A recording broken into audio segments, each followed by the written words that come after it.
Are you a strong and independent person? Like, so strong where you feel like you just have to do it all. And if somebody doesn't do it the way you think it should be done, you do it yourself. That's like independent to a default, obviously. Okay, but what I'm really saying is that's independence to the extreme. And it's independence to the extreme that it ends up being a detriment to yourself, because not only do you deplete your energy, you don't allow yourself to get the support you need. You have a hard time of letting go of control. Your standards might be extremely high. There's a lot of different factors that go on with somebody who's like on the extreme ends of being a independent person. I know I have some of that going on. I was an older sibling, had to take on responsibility pretty early on in my childhood, and so my childhood was unpredictable, so I had to take care of things, and so that taught me that I could rely on myself and I couldn't rely on other people. But then through my life, I struggled to trust people and to ask for help. I would like get upset about things and like not know how I was going to make something happen. And I'd have people around me like, you were supported, I'm here, or this person's there, or you can get help anytime you need. And I was like, what? Really? Like, it's weird. It's like they're blinders on. And I'd like to say right now on my spiritual path of growth, since I hired a coach, that's like next level for an independent person, because I've not always had a space where I can just completely like break down and feel supported to move through really heavy stuff. And so like it's like eye-opening. I was like, oh, you mean I could have this kind of support? Because I've been a placeholder for other people to like unload and to break down, and I've held space for them for a long time, and never really had that for myself. So it's interesting to see of being on the other side of the spectrum, and like certain things I'll do and I was like, oh man, I just don't know how I'm gonna get this all done.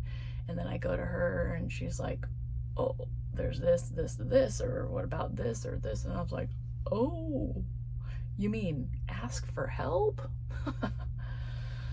It's wild how that fierce independence can just be like a hindrance, like a closed-minded thing. It's like you're the only one here.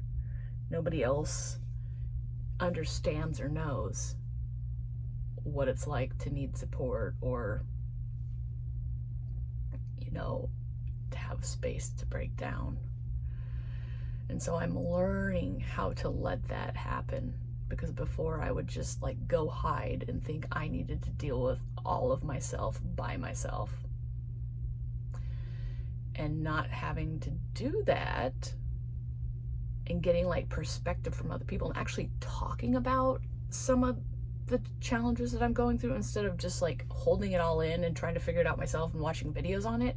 Getting real people's input, like, connection input, is very valuable.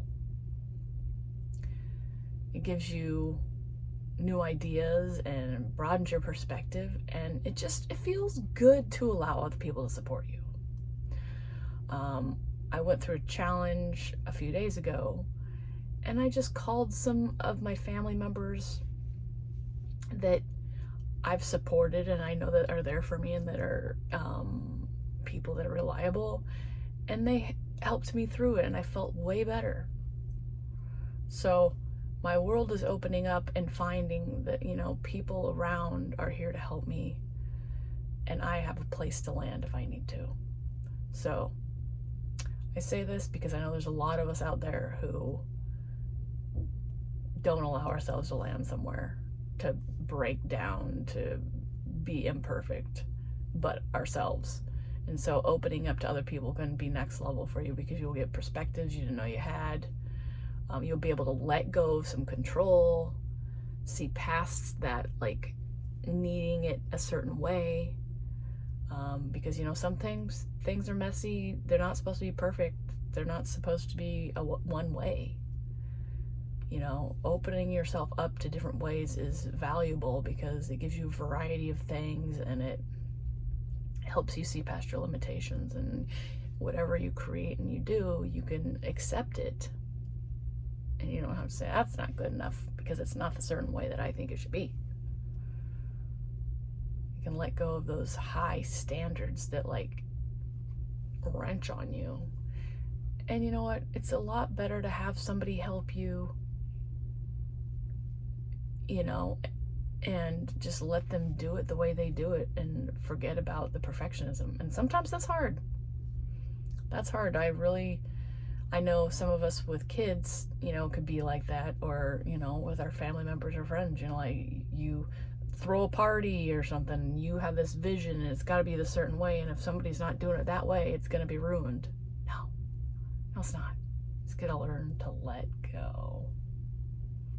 Let go and feel like you can be vulnerable around the people that you trust and like, and to know that you are supported and taken care of when you're at your worst. And it's okay to talk about it. Like, I haven't been a person that would normally tell anybody about stuff, or I might mention it here and there, but like to the level that I am now, like, I even had a family member say, you know, I'm really proud of you for venting out how you're feeling and experiencing. I was like,